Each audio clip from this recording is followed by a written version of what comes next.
Welcome to episode 109 of SeerNova Podcast. We have Chris Sahloff with us. So I'm going to play the little intro thing and then we'll get started.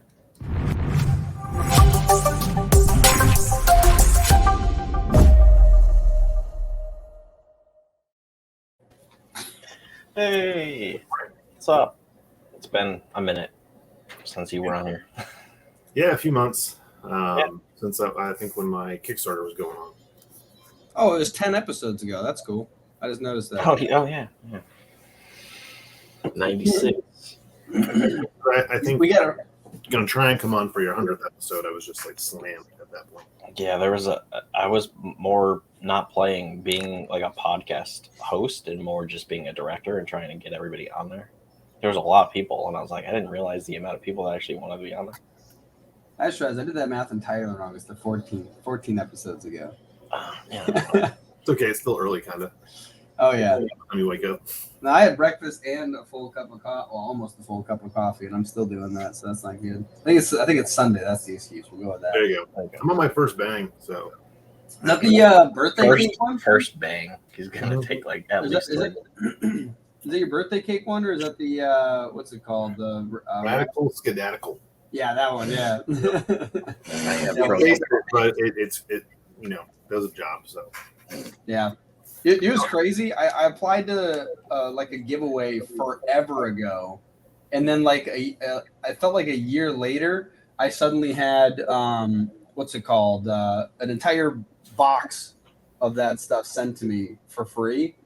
Like it arrived at my doorstep. I'm like, what the hell? Because I picked it up and I hear it, and I don't know who it's from. I just hear liquid shaking in a box.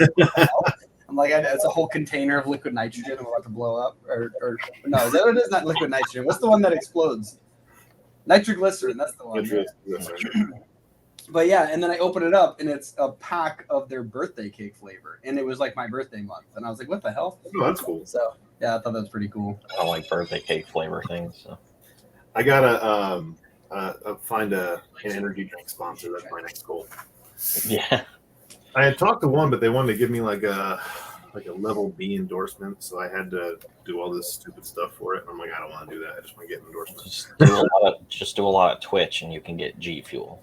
I'm good with Twitch. We thought about doing Twitch for the game, but none of us really want to be on camera that often.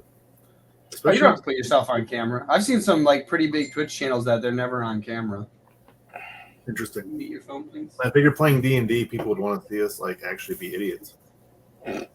But it all depends too. Like sometimes it's just the audio, like just hearing you talk. See, that's what we're worried about. you gotta get little animated like pictures of yourselves, like just like little characters, and then that way it's like, no, that guy said it, right? Like voice actors with a cartoon that said something bad, they're like, no, the cartoon character said it. But apparently that doesn't matter anymore because I just read an article where people are attacking what's his name? The guy that plays Soldier Boy on The Boys, right? He's in The Boys, and what's his name? Jensen Eccleston. Oh yeah. I've not seen the newest season yet. I gotta see it. So he's like in it for like technically one episode so far. That's okay. Don't spoil it. But like they're saying he's a racist because his or sexist or something like that. Have you not seen The Boys? Like they're I was gonna say the previous season with the freaking crazy thunder or what the hell's the name? Oh shit, the one that has like the ridiculous power. What was it? Stormfront. Yeah, exactly. She's like literally a racist. Well, in her defense, she's Jewish in real life, so they can't really attack her for being a Nazi because she's a Jew. But apparently they're coming after him, and I'm like, have you never seen The Boys? Like, do you think all these people really feel this way in real life? Like, come on. Yeah, the guy that plays Homelander isn't actually a prick. Like, he's just a nice dude in real life. Yeah, he's like, I can do whatever I want. I just think that the news cycle is really slow. So like these like news channels are trying to pick up the smallest bit and blow it up. Yeah, because the Amber Heard trial has nothing to report on anymore. Yeah, they're like, listen, we're done with poop in the bed. We need everything else. And then Right. Well, no, now there's some people that are like on Amber's side because of I guess men can get away with anything. I'm like, he didn't get away with anything. But I think Amy Schumer said something about that. I was laughing. I was like, what the hell? Like, they literally have it. I could give 2 Amber turds about whatever she said. That's the thing is, like, we went through the jury of our peers, which is what we're supposed to do, and or not jury of our peers, but jury of our peers, because that's what they had. They had an entire jury there. Yeah, it was a full. What happened, and they followed the justice system. It's not anybody's fault that it was publicized, and we all had our own opinions on the matter, but when psychologists and everybody else chime in and they're giving their opinions, like, the one guy is crazy. Yeah. Like, do I have to answer that question? Yes, you have to answer questions. Like, what? I mean, I know a few people that were talking about trauma they experienced and how, and this is not just one case, but like multiple people. If you've experienced trauma, when you have to relive that trauma, especially when they play recordings back, you can remember it like verbatim what happened. Yeah. And she's up there. Oh, I don't remember that. It was vague. I don't know. And I'm like, Nat, no. My dog stepped on a bee. Yeah. Like constant deflection. I'm just glad it's over and now we can focus on something else. I think my next thing is going to be trying to find something controversial to do with myself so I can get more people to look at Crit. See, that's what we're doing now. We just got to start talking about more news and politics, and then people will be like, I have opinions. And it's like, oh, I'm sorry. Let me go poop in someone's bed. Maybe I'll make, front headlines or something. Yeah. We could remix Lonely Island's, song about a box and call it, just poop in a box. In actual plans, my wife and I have the turtleneck and chain outfit, and we're doing a turtleneck and chain photo shoot. So that's next on the list of things to come from my wife and I, because nice. We absolutely love Lonely Island. And I forget I was wearing a turtleneck maybe one day, or I forget what it was, but I started singing turtleneck and chain, and she was like, "We should do a photo shoot." that is that one an older one? Because I'm trying to remember that song. I recognize the name, but. They're all pretty old in a sense. That was the name of an album, like Turtleneck and Chain. Oh, that's why. I just looked it up, yeah. I was like, yeah, that sounds familiar, but I don't remember, and no words are coming to mind, and then I'm like, oh, that makes more sense. I really like the Michael Bolton one.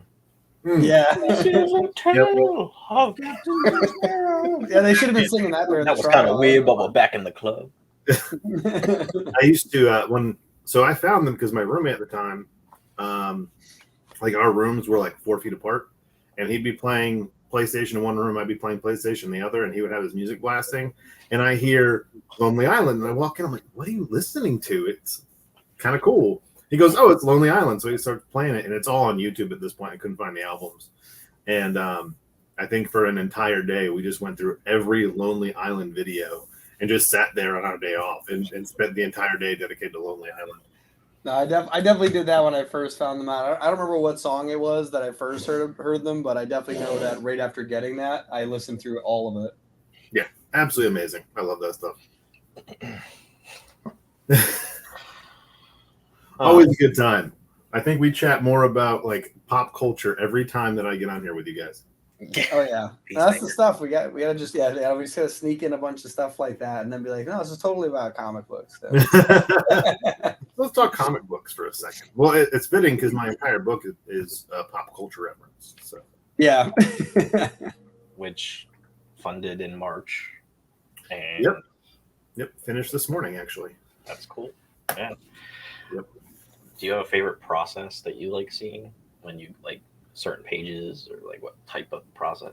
When the letters and pencils and stuff come out, like which phase of that? Is that what you mean?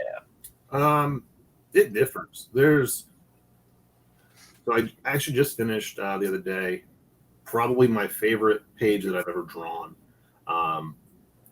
With this book, I tried to showcase each character's personality along with their action sequences, because it's Dungeons and Dragons, and some of the most fun in Dungeons and Dragons is seeing your characters, beat up other characters.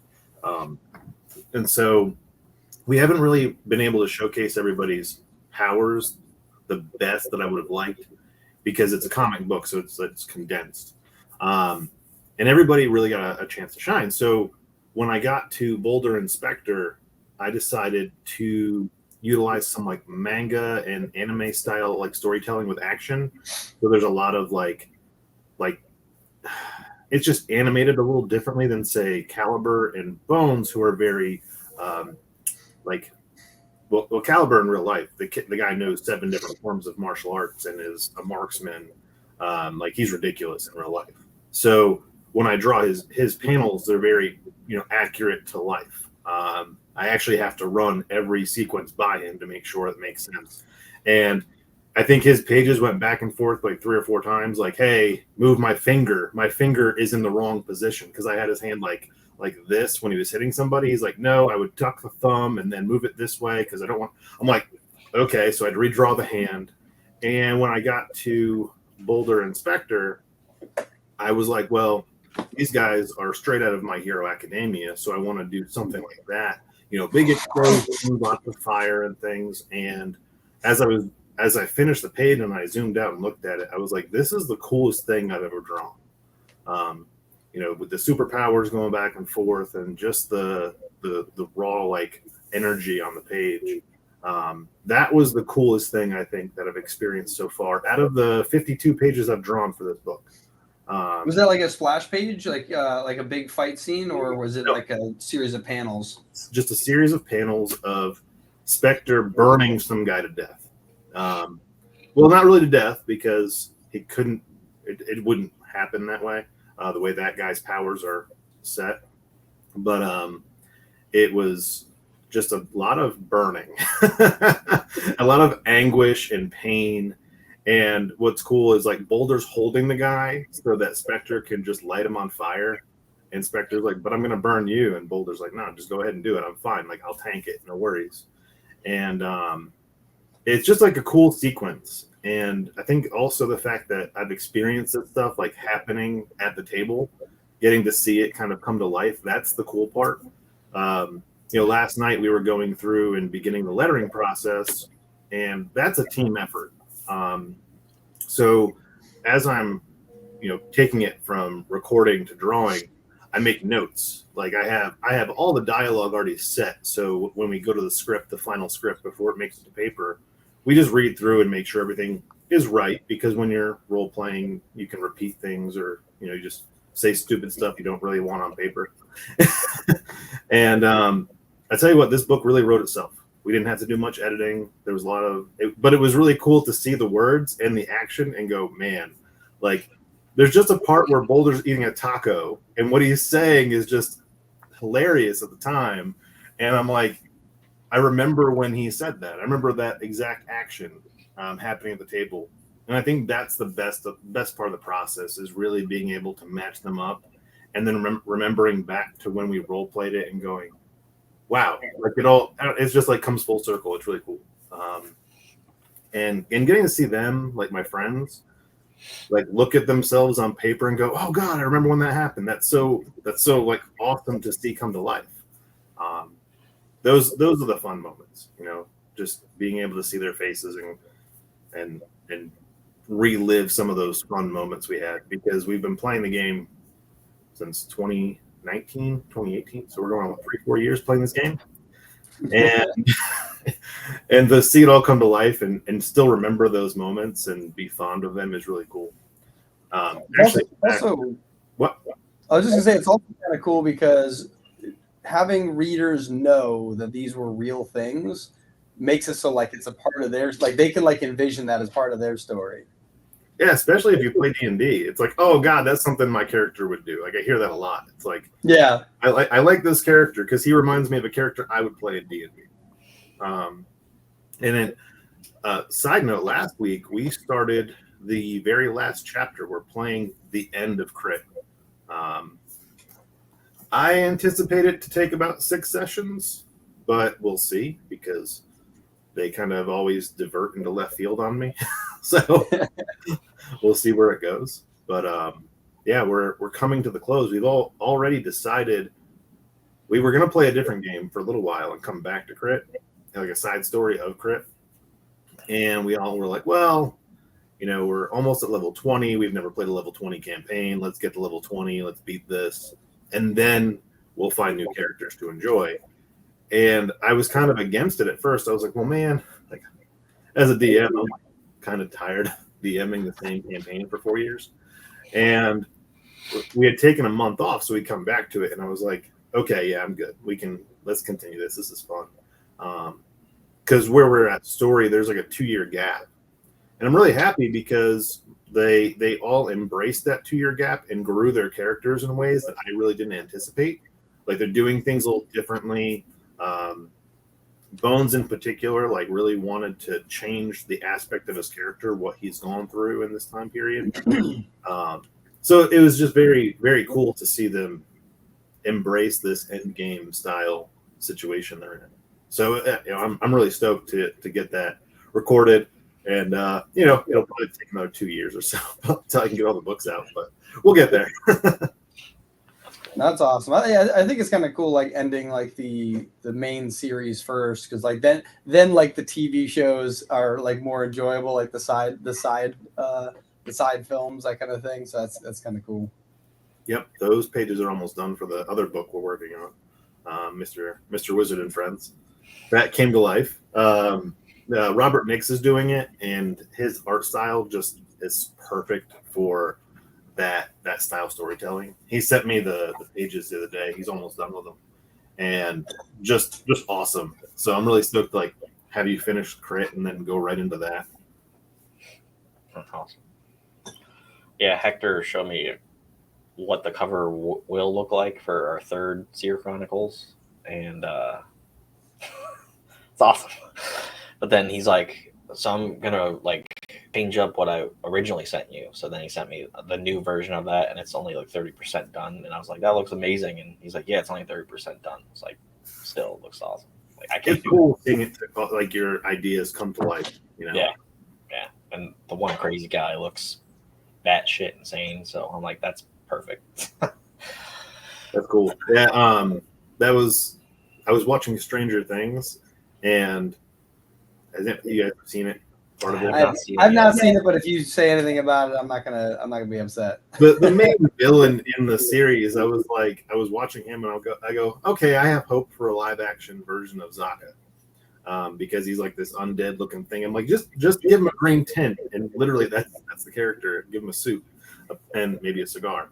And so I called the guys, and I was like, so we have hope. If we pitch to Netflix, we know their special effects department can cover that. I was gonna say, if you pitch to Netflix, you don't have to worry about anything. Like they're just gonna buy it, because they buy it. Yeah, right now. Sucks they got away from animation, because they had some really good animes that I liked. Like Seven Deadly Sins. 7 Deadly Sins. They had what was that? The one my kid loves, the dragon. It's about a dragon egg. I can't think right now the name of it. Yeah, I didn't know they moved away from animation, because they did a bunch of animation, but I didn't know they had to cut something because they lost money, because they're doing things. They're like going to turn into Blockbuster, because they're it's really fun. They can't cancel all the little kid movies where they're talking about sex and little kid shows, apparently, but they can cancel them. Well, that stuff's okay, but yeah. It's interesting, though, because if I remember correctly, too, Netflix did announce something saying basically they're just going to do whatever they want. So they'll keep like the Dave Chappelle up there as well, but they'll also keep the stuff. Yeah, but they're cutting out movies. They're cutting out movies that did make them money, like The Irishman. They're like, we're not going to accept things like that. I think they basically said that they can't afford to make movies like that, because it's like too like that. Because I think about it, they're all like top level actors on that. That's stupid expensive. It was over the top, but it's a Netflix run, not a theater run. Like they can't make the same revenue. And they need to keep making Adam Sandler movies. They could literally just release it in theaters. It's not that hard. I know. That's what I was just going to say. Like, what Netflix needs to do, instead of just sticking with their digital releases, is open up a damn movie theater, because there's a bunch of movie theaters that are going out of business, and they've got plenty of money to buy them. Open a Netflix movie theater, and maybe people can do something cool, like show up and vote on what to watch. Like that. I don't know why they haven't thought of this stuff. Like Blockbuster, the only Blockbuster that's still around is like a Blockbuster that was turned into an Airbnb that has all the VHS tapes in there, and they got like 3 different rooms from like the 70s, 80s, and 90s vibes or something like that. And you can like have all these different films you can watch on tape.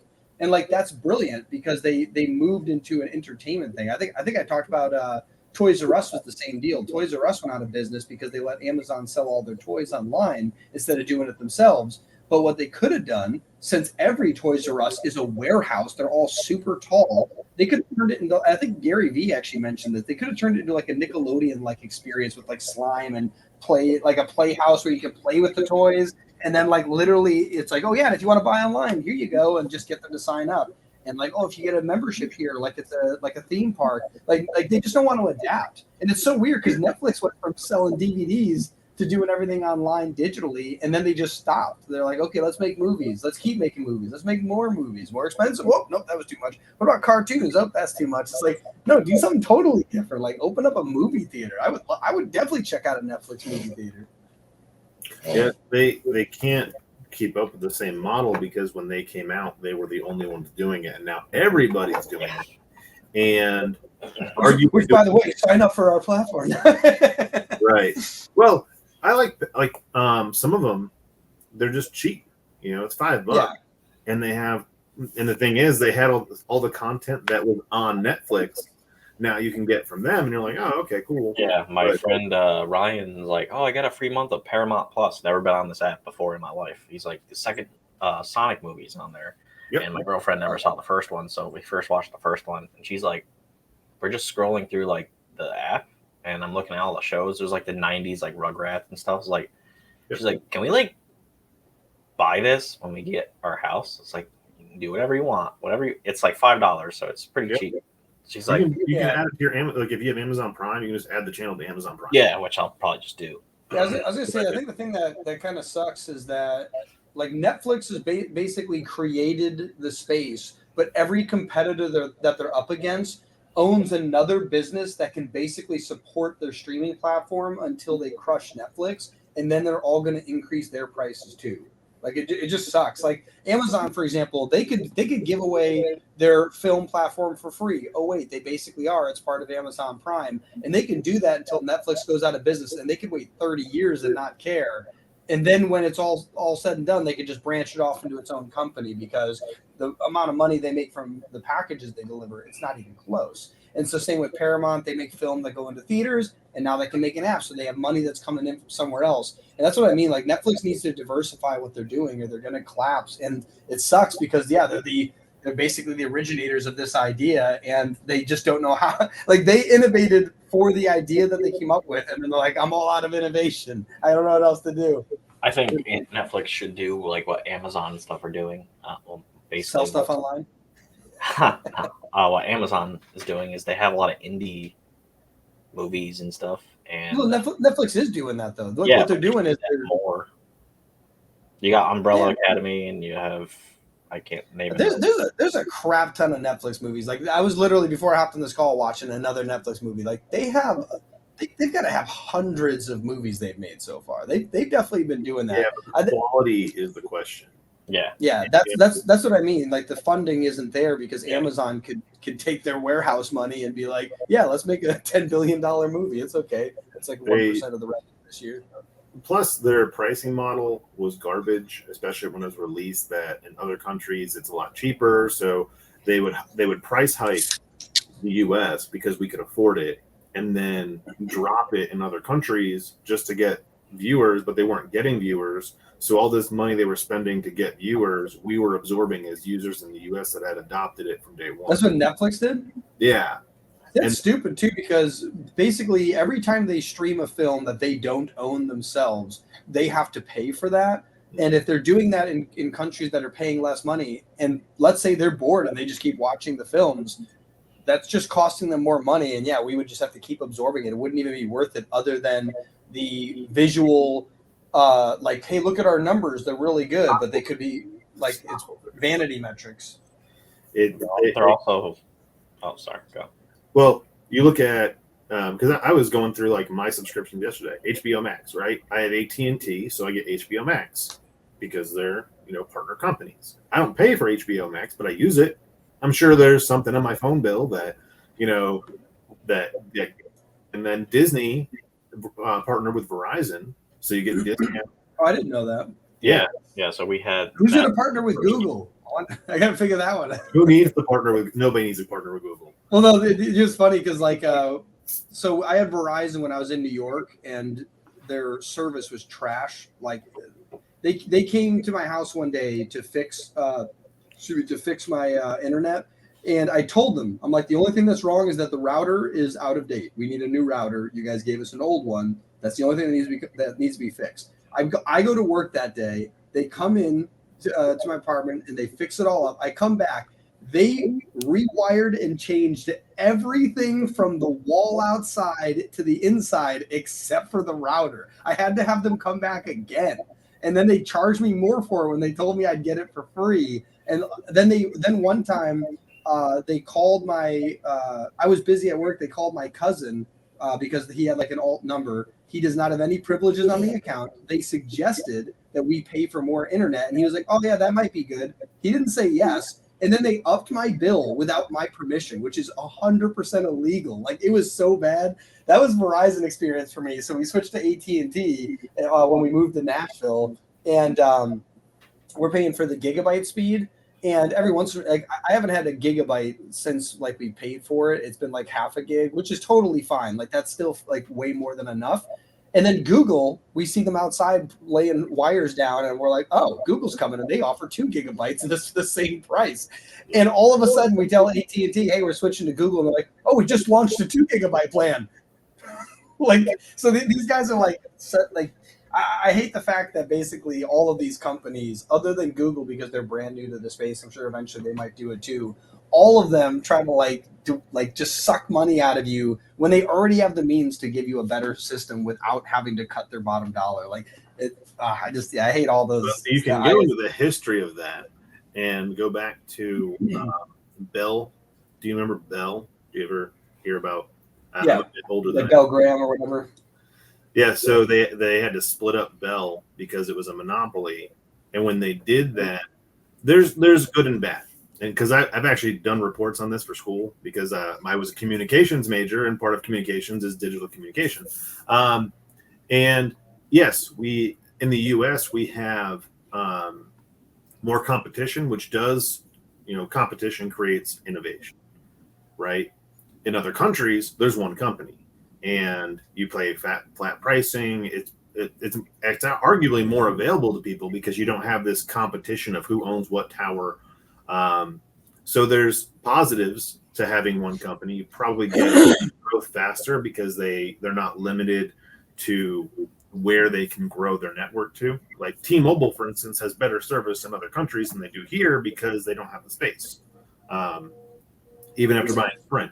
I was about to say, yeah, that T-Mobile Sprint thing. So it's not even so much that the competition can halt things. The problem is when competition gets too big, meaning like there's a Coke and Pepsi on the top. When it could actually, I bet there's less regulation when it comes to the Coke and Pepsi, but when it comes to stuff like ISPs, these guys then make a ton of regulations that basically prevent companies from entering the space. They actually tried to prevent that T-Mobile and Sprint merger for like years. They would not let them do it, even though it would make a third major competitor. They were trying to halt it and say that there was reasons they couldn't do it. And they only wanted that Sprint space because of the wireless, the push-to-talk that they had. Do you remember? About the walkie-talkies they had? Yeah, Sprint's original push-to-talk was phenomenal.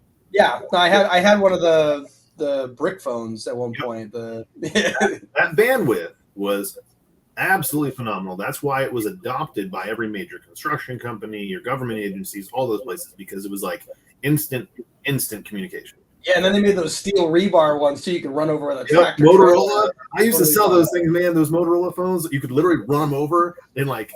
But when Sprint went up for sale, the government came in and said, "Hey, we're taking that bandwidth."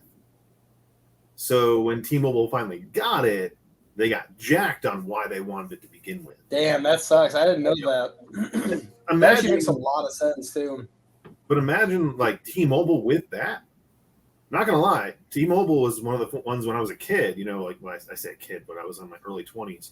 I loved my damn Sidekick, and I've been saying for years, like I'd probably switch to T-Mobile, run off Wi-Fi for phone calls if I could just get my damn Sidekick back. Oh my God. I remember this is something that I actually remember mentioning before. Do I have it around here? Yeah, there it is. Just because I was playing with it the other day. So, yeah, see this phone? Yep. The chocolate? This is the Sony Ericsson Walkman. This is one of the first, where's the camera? It was one of the first, like, basically iPods and phones mixed together. And I could plug in, where's the cable on this thing? There it is. I could plug in a cable right here and run a USB to my laptop and run internet through it. Yep. I could. So I'd be in the back of my mom's car. I'd have this thing plugged into my laptop and I could use it. Yep. They had wireless air cards built into them. Well, the whole thing was that it had unlimited data, and they just didn't expect anyone to do what I did. And I figured out, I'm like, oh, I can just run data through this as like an internet source. You're part of the problem. well, it sucked because it was like I'm paying for the internet. There's no reason for them to like have to change. Like I hate the fact that I pay for internet on my phone, and then they're like, oh, but if you want to make it a hotspot, you have to change it. It's like, why? It still my phone's still the bottleneck. It's still limited by however much bandwidth my phone is allowed to actually transmit, which means that like I can only do as much as the phone can already do. So if I want to use it on my laptop or on my phone, why is that relevant? I always hated that. So part of the shift was the companies had to kind of move with the demand of the consumer, right? So when you had that phone, most people were still talking on cell phones and texting, right? So data was like a third. Someone like you would use it, someone like me, because I was on tour back then, and having a phone with unlimited internet, plug that thing up to my laptop. I didn't have to find some place to plug in because I had to send reports every single night from the van. And we would have to find somewhere that had internet so I could plug in, send all our to the record label. I would just have my phone, bam, plug it in, send an email, I'm done. It was like I do now. But back then, that was like, everyone thought you were special. Because those people, again, were still at flip phones, talking and texting. Well, when we shifted from talking and texting to using internet for everything, they weren't making the revenue from the per text or the, people were dropping their text packages, things like that, because they're like, oh, why would I send a text when I can go to Facebook and send a message? I was about to say, I remember when that first came up, and then they were like, "Oh shit, we can't charge for messages anymore." Because all part of the bottleneck their internet. So that's when they shifted to the data packages, because they're like, "Oh, we'll just shift it. We'll give unlimited talk and text because nobody uses the shit, and we'll charge for what they use." And that's why. Yeah. When I first started working at Verizon, I would have people come in with these old unlimited plans because the original unlimited plans weren't throttled. They were completely unlimited. My cousin literally 2 days ago was telling me about how he got tricked into getting rid of his grandfathered plan. They did the AT&T did the same thing to me. I had one of those unlimited internet plans, and basically I asked the sales rep probably a half dozen times, like, this will not get rid of my unlimited, and basically he wasn't lying because I had unlimited internet, but he failed to mention the throttling that they added later, and I was so pissed. Dude, I had people that would come in and they would sell their plan to someone I had a guy come in and they would meet on like Craigslist. They'd come in, he'd go, "Let me know about the plan." I would tell them everything, and we were a third party seller, so like their plans never mattered to me. I'm like, yeah, this dude has a plan you cannot get. And he was like, cool, I want to throw a hotspot on it because you could just do a device swap on those plans. And he's like, and so the guy would turn around and give him $500. He's like, he's like, how much data do I use? I'm like, you might use 2 gigs. He's like, cool, here's $500. Thank you for my phone number. He'd get a new phone number. I'd switch that line off his account onto a new account, and they'd keep it. And then I was able to keep business for a while because in our system, like the old school Verizon systems, I figured out a way that you could upgrade your phone and keep the plan. Oh, that was it.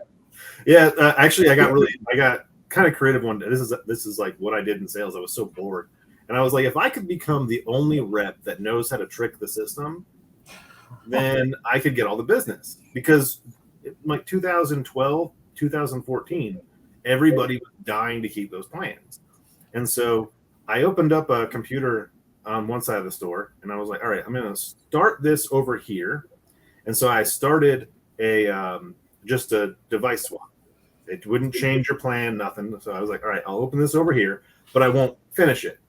Because once you finish the upgrade, it would drop off the code, and you couldn't get it back on there. Yeah. And the guy was okay losing his internet. He's like, I don't care, I don't use it. I'm like, I just want to see if this works.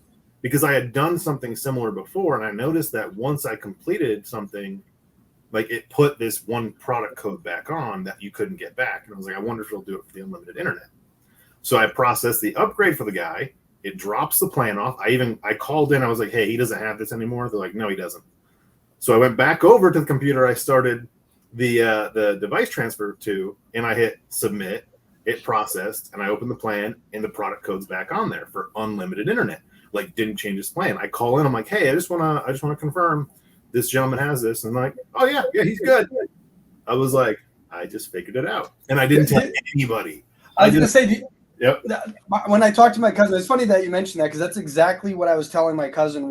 It's funny that you were able to figure it out too. Like, this is so weird that I literally had like an hour-long conversation with him 2 days ago about this, because the thing that sucked was the reason why no one was able to do this was because basically there's a database that has the code in it, and once it's in the system, it can function, but they'll take it away from the database. The code will still run, but once you get rid of it, there's no way to add it back on because it's not in the database anymore. But essentially, yeah, what you were doing was keeping a temporary file while making the transfer, and then you just put it back on. So you literally figured out the thing that no one else could figure out, because I was telling him, like, it made sense. Like, if you ever wanted to get a new phone, there's not a way to do it because of the fact it's taken off the database, and once they transfer it. So that's brilliant. That's awesome. Well, so my rule was, because I told everybody I know how to do it, but I'm not telling anybody how to do it. And I ran a store by myself. So I would get phone calls, hey, Chris, I'm going to log in and do this. Can you? And they would have to share me in on the sale. So I was making commission off of other people's sales because I was the only person that knew how to do it. And I was like, yeah, I'll do it, but you got to share me in. So they were willing to cut me in for half so they wouldn't lose the sale, because customers were like, well, fuck that. I'm not going to upgrade my phone. I'll just go on Amazon and buy an unlocked phone. That's how connected people were to their unlimited data. Yep. And they're like, no, we have a guy that can do this. Hold on. So I became that guy. And I'm like, so I'm just sitting there one day, and my boss is like, how come everybody in the State's sharing you in on their sales? I'm like, because I'm special. I'm not going to work. I'm just going to sit here and absorb everybody else's money. It's fine by me. I figured it out.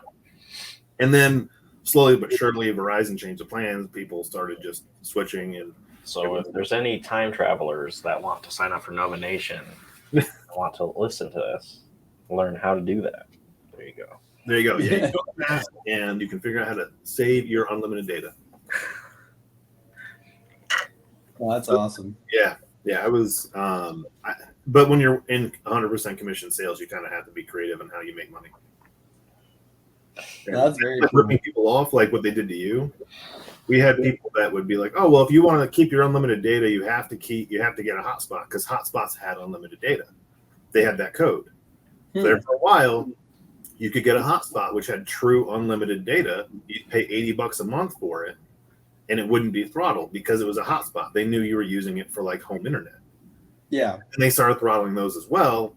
So what people would do is they'd be like, hey, upgrade your phone and get this hotspot, because then they'd get more commission for selling an additional device.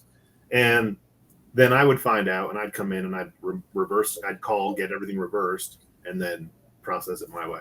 I didn't like that. I just realized something. You were just talking about earlier, AT&T, or with AT&T, you get HBO Max. Yeah. I just realized this. HBO is owned by Warner, which used to be owned by AT&T, correct? Didn't they just get bought by Discover? Well, I don't know if they got bought. I thought they merged. Well, yeah, but they're separate from AT&T now. They're not part of that. Like they merged into Discovery, not the other way around. So I just realized I wonder if people with AT&T Discover, I thought you meant the credit card. Sorry, no, Discovery. No, sorry, Discovery. Okay. Yeah, Warner Brothers got bought by them, so like they're supposed to be adding. Well, Warner Media did. That's what I'm saying. I don't know if it's the same. Yeah, so I thought they were supposed to get all their stuff onto HBO Max at some point, like Investigation Discovery and all the other Discovery Channel, all those shows and stuff. I think are going to go on HBO Max at some point. So, well, I'm curious to see what it does to DC Comics because AT&T owned DC when they owned Warner.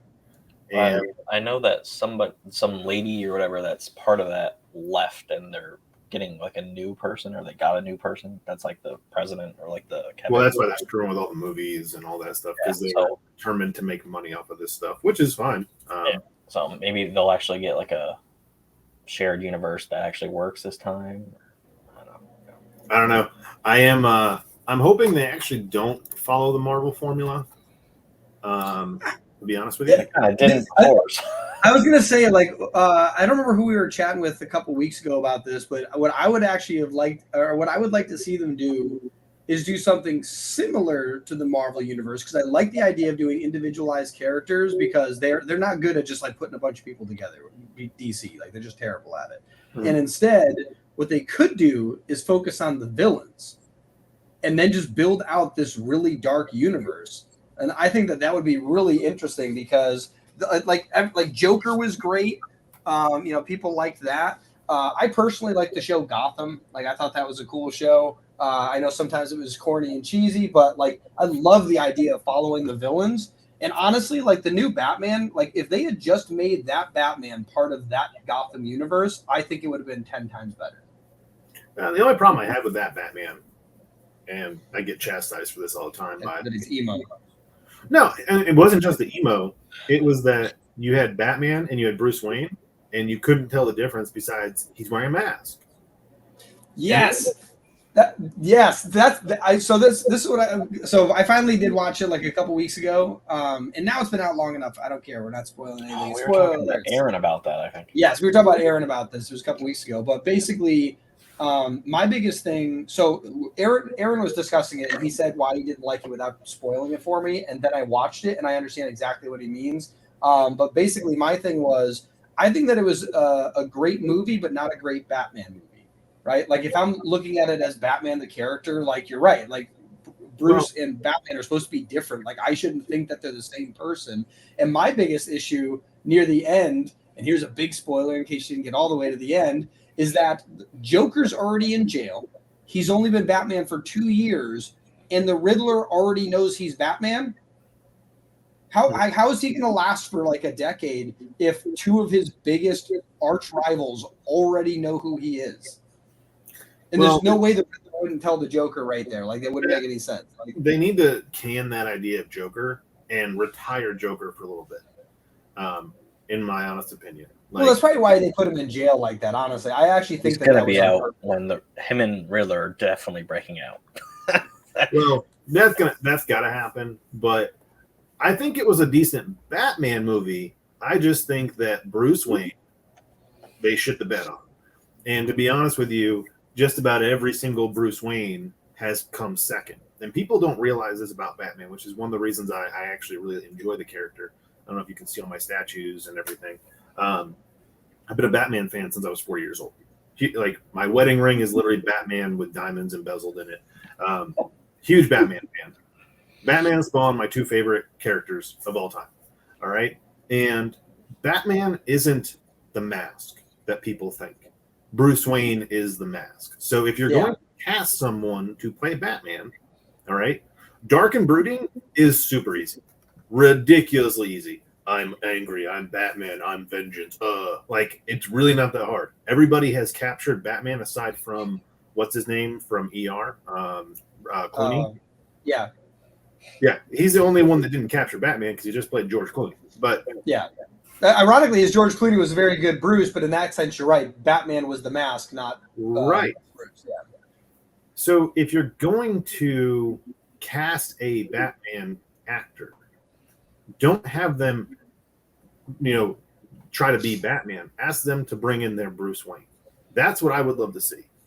And me, as a person, if I were like an actor and they called me and said, hey, we want you to play Batman, I would watch the animated series and I would sit there and come into a theme song. Yeah. Yeah, I would. Yeah, my phone rang. Sorry. But like I would come in and bring that Bruce Wayne from the animated series. That's what I would do. That was actually what I mentioned about. I was telling Greg, other than Bruce in this, because I honestly, if they fixed Bruce Wayne in this, I think I would have had less problems with the movie. But I think like that made me think about other things too much, because my biggest thing was that I actually really liked the fact that this movie felt like a real life version of the original animation. You almost never saw Bruce. He was Batman like 90% of the time. And that's mostly what the animation was. Everyone wanted to see Batman. And then he would go be Bruce for like 10 seconds and then immediately have to shirk off to be, Batman again. So like it was, I actually liked that part about it. But you're right. I think stuff right. I mean, the detective piece, that was the first time I really saw him be a detective. Yes. I liked that. Yep. Given some of the plot points were a little bit weak, like the carpet, that's so funny to have a guy that knows about carpet in the room with the carpet. The way you just said that too, that's exactly what I was telling Greg. Like, I love the fact that they did the detective stuff. I wish it was a little more complicated. I wish that like I really did go, oh, like I didn't get that moment from the Riddler, and I was really hoping for that. I was really hoping to have like this twisted riddle that's been playing the whole time that I just never noticed, and instead it was like the carpet, like that was the M. Night Shyamalan twist. Like what? Like he could have even done that better with the carpet instead of having this dude that just knows about carpet. Like Bruce is in there, like what is different about this room, and he has the tech eyes, right? Yeah. And just like in the video games, and you're going through and you pick up clues of like the age of maybe the scratches or something on it, and then he's like, "Oh, look, why is he constantly bringing this carpet up and down? Like, why does it look like he's constantly moving this carpet? There's got to be something." They made it too easy. I feel like they probably were like, "We need to cut this scene short," and they were literally like, "Hey, let's put a random cop in there whose dad happens to have been a carpenter who dealt with something that no one's seen in forever." Like, looks like a carpet knife, huh? Oh, okay. Yeah, like that was weak. Now the fight scene that happened after everything started blowing up, like straight from the comics, or not the comics, the video games, really liked that. There were parts that I was like, I really like, but I really hated the fact that I'm a bigger dude than Bruce Wayne, who is Batman, and is supposed to wake up every day and work out. I look at my wife, and I was like, this is the only thing that I was worried about with this dude was he said he wasn't going to put on weight for the role.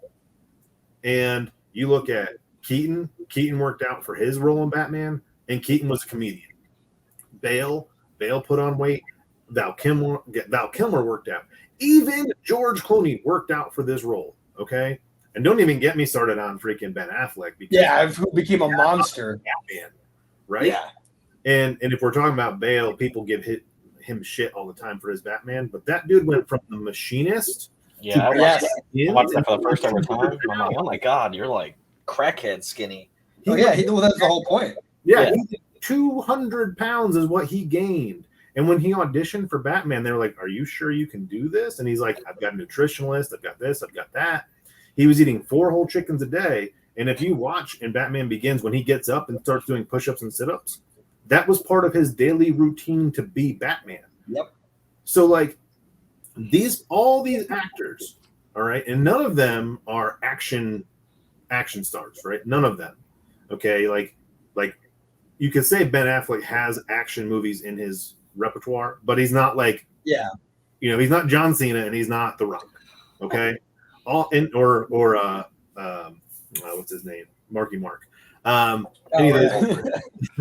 Which never cast him as Batman because he can't do anything but play himself.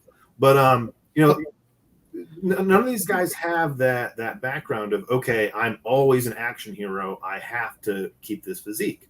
They go in, they get the physique for the character.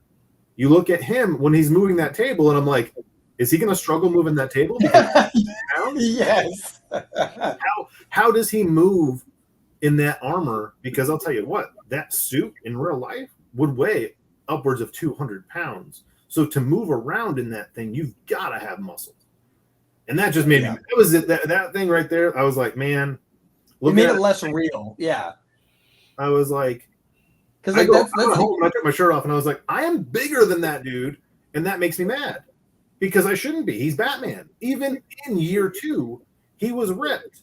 I was going to say, if anything, in year 2, that's after he's already done like half a decade with the freaking League of Shadows or They got more. rid of that. They're not putting that in the movie. No, they don't need it in the movie. But the whole point is that he got that training. Like that's how he becomes Bat. Like they try to like. Unless they're going to try to say like his butler taught him how to fight. Oh, like they're totally going with the butler. The whole thing is like a butler can't teach you how to fight 12 people. It's impossible. He's not. But he was in MI6. No, I know it's so funny. But like my biggest thing is like that can all still be true, but it's still an impossible thing for one person to teach one person how to fight 12 people, and that's something that Batman learns only from the League of Shadows. And even if they don't bring it up, he still would have had to have gone through immense training. They remember the fight scene where like he saves the dude who's about to get beaten up, and he fights like literally 12 people. Mm-hmm. Like you would have to be muscle bound for shield purposes, like taking hits, let alone the strength to deal with 12 people. Like like if they wanted to go with a smaller physique, which I'm totally fine with smaller dudes. Bruce Lee's a smaller physique, but he's still shredded. Shredded. Yeah. So if that's what they were going for, is a more ninja physique, because I argue with my little brother, he grew up wanting to do backflips and training for ninja stuff. And I'm over here, lifting weights, and we used to argue all the time about who could do what. And he was like, well, if they're going for that, he would need to have like more of a Bruce Lee physique. And I'm like, the dude just had skinny ripped physique to me, Yeah, like, instead of skinny fat, he was skinny. Yeah, he looked ripped, but it was just because he was skinny. Like he didn't put any effort into it. Yeah. I mean, they have all the drugs in the world in Hollywood. Dude could have made it. Like, that's all I'm going to say. And that bugged me a little bit because it takes me out of the belief. With a lot of these movies, we can suspend belief for a little while. There's that area where we exist in fantasy where you can suspend your belief. But then when you grow up on these characters and all of a sudden you see them not anywhere near what you expect, like the suit was awesome, I'll give them that. Which I don't like how tactical it looked, Like that's interesting. I actually kind of liked a lot, like the fact that he had the like those contacts were freaking awesome. I loved that. I liked the fact that they had more tech in here, like even just the grappling hook, a callback, because like I feel like it hasn't been used to that much of a degree in the last couple of movies. Like they definitely went more. This is the billionaire with a bunch of random tech. And the fact that he's 2 years in, he's not amazing at it yet, but he's still doing some really cool stuff. Like remember when he jumps and he like panicked for a second, but he knew. Like I actually liked that. Like some of that stuff was kind of cool because no League of Shadows is teaching you how to fly off a building when a bunch of cops are chasing you. But like that was I'll give you that. Overall, I enjoyed the film. I actually people think I hate the film, but it's just that the film is good. But you can have one that you could like if we're gonna get a good Batman film, we need to just really hone in on the Bruce Wayne. And if they're bringing dude back, which I don't think he was terrible in the role, but if they're going to bring him back, be like, hey, here's some protein shakes, here's some trainer. Like, look at Chris Hemsworth for Thor. Did you see him before he became Thor? Yeah, he had an inverted chest. Like, he was skinny. And now I look at Thor: Love and Thunder. I'm like, man, I need to up my game. Like, dude is huge. And my wife thinks it's attractive, so I guess I need to grow my hair out longer and some more. Yeah, to get the luscious locks. Yeah, I'll just get a wig. But like, that was my only thing about that. And I actually had another talk about the whole DC, Marvel. And Star Wars, because Disney is essentially now not the House of Mouse anymore. It's the House of Marvel and Star Wars. That's the only thing that apparently they can make. And I was talking to somebody about, have you guys seen the new Star Wars yet? The Kenobi? No, I have not. I've not seen Kenobi yet. I haven't seen the Boba one either. I have to see that. I didn't finish that, but I haven't seen Kenobi yet because I was watching The Boys at work. So, I've heard really mixed reviews. I heard some people that were like, it's really good, and other people that were like, I don't like it at all. Well, if they think it's really good, that's great for them. They probably enjoyed the sequel trilogy. Yeah. So my take on all of that is Disney does really well with characters we know nothing about. All right, Mandalorian, for instance. We had no expectations of the Mandalorian, and therefore tossing in some characters we know here and there and giving us a good story was easy. We enjoyed it. Taking Boba Fett and Kenobi, characters we've had, given Boba Fett in the movies doesn't have a lot of screen time, but if you take the animation and then even his comic book, which I think they kept the comic book canonical, like I believe so, yeah. We have a backstory on Boba, which they destroy in the film in the show. Now, given I actually kind of enjoyed the show, it wasn't that bad, but they couldn't give us Boba Fett because the Boba Fett we wanted, we got with Mandalorian. Okay.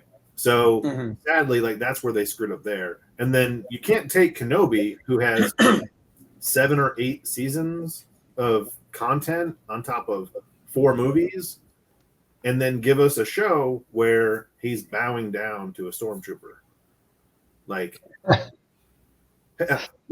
the first time you're introduced to Ben Kenobi is when you hear these are not the droids you're looking for, right? And then you take him to a show where he's having to be interrogated by stormtroopers and is afraid to use the Force. And there's supposed to only be a few years in between those two. Like it's not that long between Kenobi and episode 4. So all I'm saying is what I've seen in Kenobi so far, I'm like, all right, Disney, stay away from characters we know and we love, because you're never gonna do it right, sadly. Because in the eyes of the fans, we just have these expectations that you're not going to meet. Well, like Solo? I like Solo the movie, but like we didn't need it for one. And why did they have to tell us where he got his last name from? We don't care. Yeah. Like there were so many stupid parts of Solo, but I liked the heist part of it. Like it was a fun movie. But other than just being a fun movie, it was a stupid Star Wars movie. That's actually how I described the final sequel, like the final trilogy, was that they were like, how did I phrase it? They were like great action movies, good sci-fi movies, and terrible Star Wars movies. Well, seven could have been a Star Wars movie because J.J. Abrams does what J.J. Abrams best and was like, okay, so you did this? Cool, I'm going to take it over here and I'm going to just give it some new shine and some new color, and we're going to swap this. Like he keeps, that's what J.J. Abrams does. He doesn't have an original bone in his body. Like as far as when he recreates something that he tries not to destroy your childhood. Yeah. Too hard in my opinion, because he just took, all right, so episode 4, yep, we're going to take you and we're just going to give you a new coat of paint.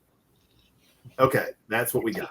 Yeah, 7 definitely could, like the way that 7 ended, I think that they could have kept going on a great path, but like my biggest thing was that episode 8 opened up like 6 plot points that were never closed in episode 9. Well, and it didn't make any sense. Like the Finn story became irrelevant. Well, Finn became irrelevant in 8. They just like so. I literally had like what? How long has it been since 8 came out? I'd probably spent 6 to 8 hours a week talking about this one movie because I hate it very much. My friend and I, we grew up on Star Wars. Actually, the guy who plays Caliber. Every time we talk, always turns into our hatred for 8, because we can't hate 9, because 9 is an absolute clusterfuck of a shit piece of movie. Like it shouldn't have never been made. It is just everything taped together to try and hold it. Like it's we describe it as 9 is this idea of a movie duct taped together because it's about to fall apart because it's a piece of shit, because it's left from 8. I agree. That's what I meant. Like 8 opened up so many plot points, and then none of them were closed. And I agree that 8, if anything, if 8 was fixed, 9 could have potentially been better. But honestly, like I still hate 9 more than 8, but 8 is what caused 9 to happen. So I get it. Like I love how in 9 they just randomly land on the spot they're supposed to be at for this one. Yeah, like, that's what I mean. Like, exactly. They basically were like, oh, and now everything worked out because it did. Yeah, because we have Palpatine, because we need someone to watch the movie, but we're going to give it away in the trailer, so I'm surprised. That was actually the biggest thing too. I was listening to a podcast talk about this, and the thing that kind of sucked about the entirety of actually the trilogy, including even the 7, was the fact that the first 3 movies make you think that Luke Skywalker is the hero, right? And then when you see the prequels, you realize that it's actually showing like almost this journey of Darth Vader, and that's actually more what the story is about. And when it goes into the final 3, it kind of starts almost referencing that, and then it like completely goes, nope, that was actually a completely irrelevant story. Let's go on to what we really wanted to talk about. And like they just threw away all of the old stories for absolutely no reason. You know, they brought back characters just to kill them on purpose. And like there was, in unsatisfying ways, like, like it was, I was not a fan. Again, 8 was a good sci-fi movie. Yeah, it was a good sci-fi movie, but the dude didn't understand Star Wars to save his life. I've been watching Star Wars since I was a kid. I've seen just about everything you can, even the Ewok movies and Ewok cartoon.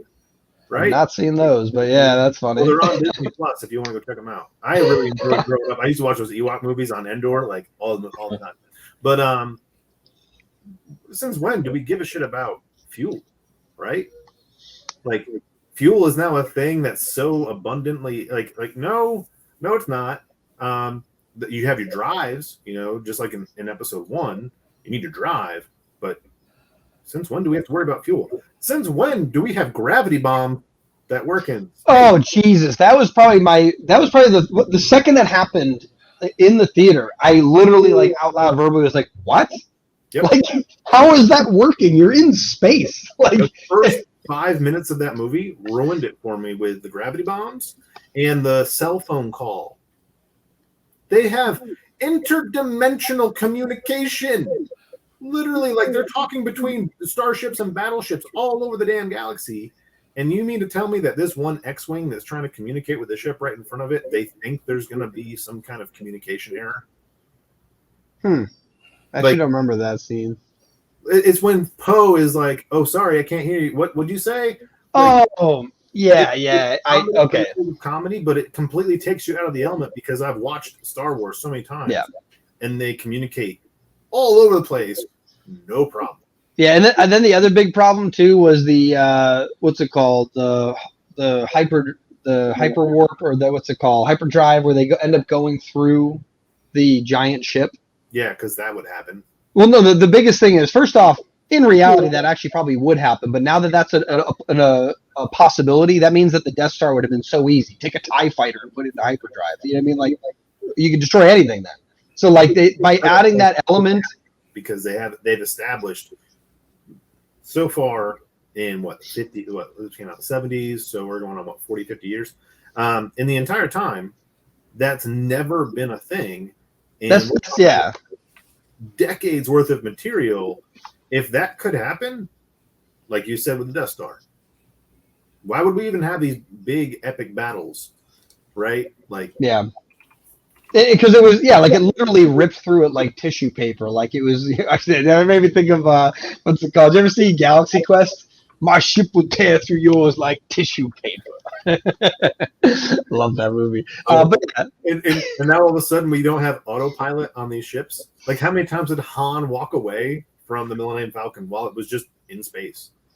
Yeah. They even screw up their own canon in The Mandalorian because Homebrewed goes to sleep and has his ship running. Yeah. Well, the other one too about that is that the only reason they did that, like the autopilot not working or whatever the reason she had to drive it, was to make this character like so you care about them and then they sacrifice themselves. And ironically, they chose a character that I could give a crap about. Like I had zero value for her in the rest of the story because she was basically a terrible person with no redeeming qualities, and then has one redemption moment. I'm like, you didn't even have a character arc. If they had killed Poe, yeah, because he was supposed to die in the first movie, and then they decided to bring him back because they liked the actor. No, that's the whole thing. Is like I don't know why after Game of Thrones people haven't realized it's okay to kill big characters. That actually gives you more meaning. Like it really pulls you into the story.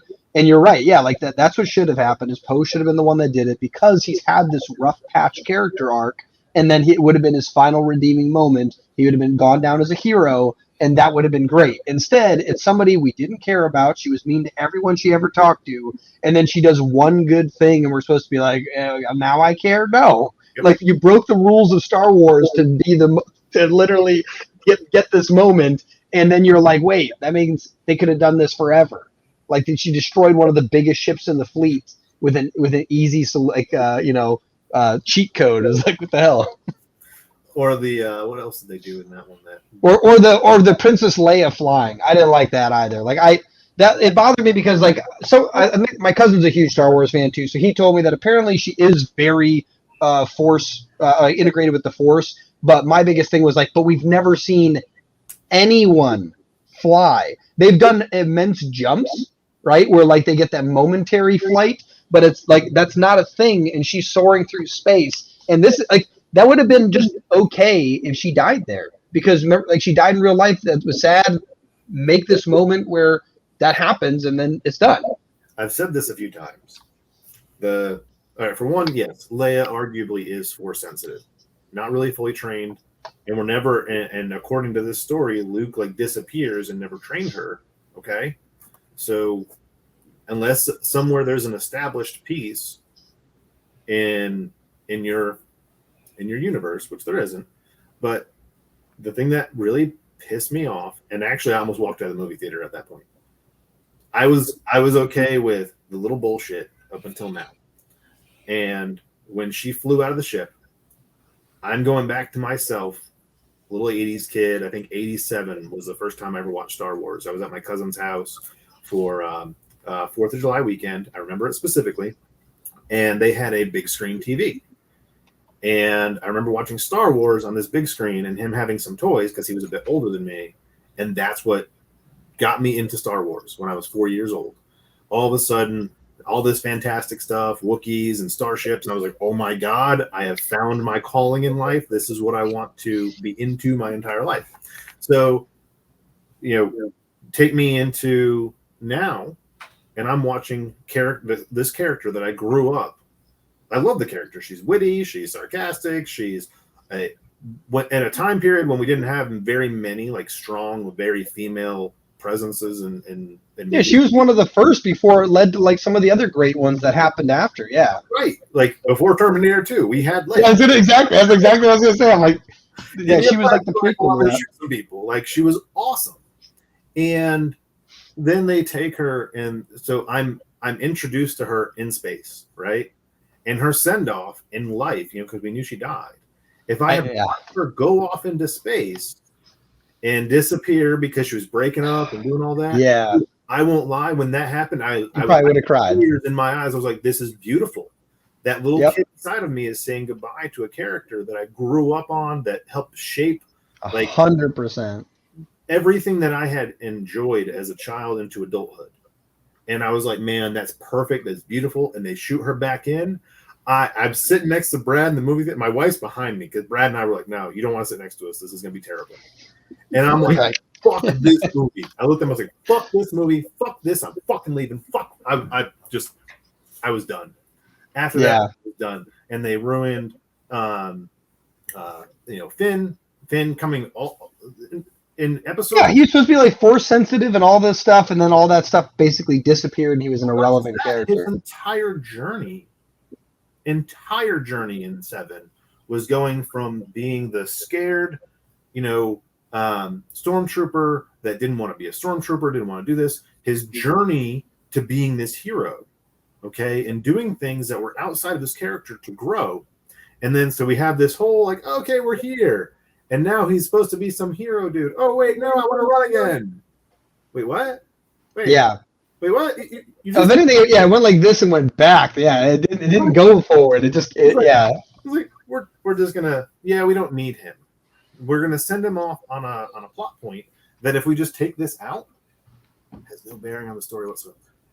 Yeah, it's actually funny. I remember, I think that was something else my cousin was talking about, was I think he was interviewed about the fact he was very excited to play the role. He had a whole journey written out for him, and then they basically trashed it. Like, he was supposed to have way more involvement, and then he got like, I think the thing that still resonated with me most, like, because it's just the most easily remembered for a moment that showcased how terrible they were at creating and closing plot holes is the moment they're getting sucked into that the sand trap, and he goes, "I wanted to tell you something."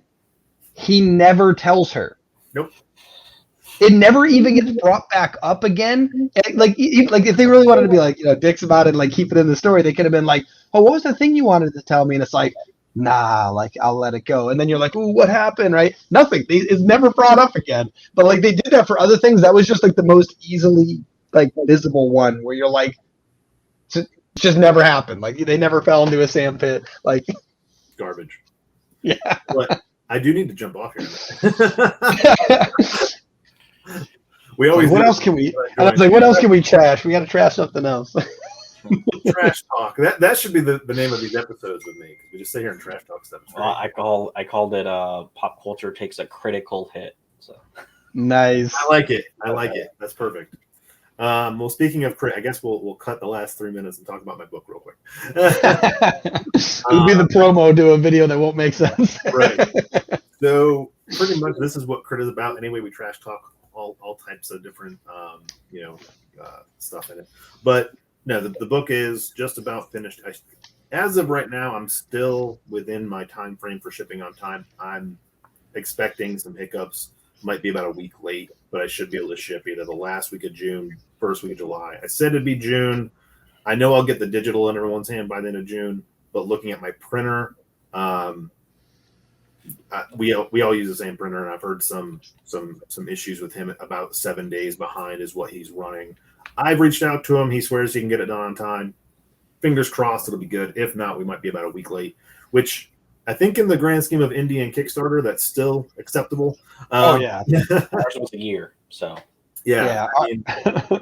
More I think we're still, within that a good window. And I'm looking at launching the next one probably late August, because the first 2 weeks of August, I have to go to Sarasota for work, and then I have to go to the other beach for, I'll be at 2 weeks at the beach in different beaches, and I'm traveling quite a bit. Got to go to Disney the end of this month. We booked way too many vacations this year. So end of August, that'll allow me to celebrate my birthday during a Kickstarter. That'll be fun. Nice. But book 6, I've already got the covers done for it. I've got story's already written. That one is actually, we were going with the idea of Rock'em Sock'em. And then last week, we were talking about it, and we're changing it to Caffeinated Chaos just because of the flow of the story makes a little more sense for the Caffeinated Chaos. Crit opens up their own coffee shop in that book. A lot of that. If you can imagine a bunch of superheroes running a coffee shop, that is the good first half of the book. We might have chatted about this before, but have you considered trying to get some white label coffee made with branding on it? I've looked into it, and I'm thinking about for the Kickstarter doing coffee, actual coffee cups and things, more branded material for that. Because moving forward, the brand that they create in book 6 is what carries them through. There's a lot of energy drink references and coffee and things that really drive the funding. Yeah, Crit sounds like a great energy drink. They got C4 and Monster Crit. I think that's actually a good name. Trying. That's another reason why I'm trying to reach out to some of these energy drink brands, because energy drinks, like Spectre, he actually has his own energy drink brand, as you see, and I think it's book 3. He has 2 different flavors that he actually sells throughout the entire run of Crit. That's how he gets money in game. Is he's like, well, I want to create an energy drink, and he works for a big company, so he pitches it, and it's all kind of out of the book, but he has his own energy drink. And so when they leave, he takes the energy drink with him and, continues selling that and selling his coffee and integrates the two.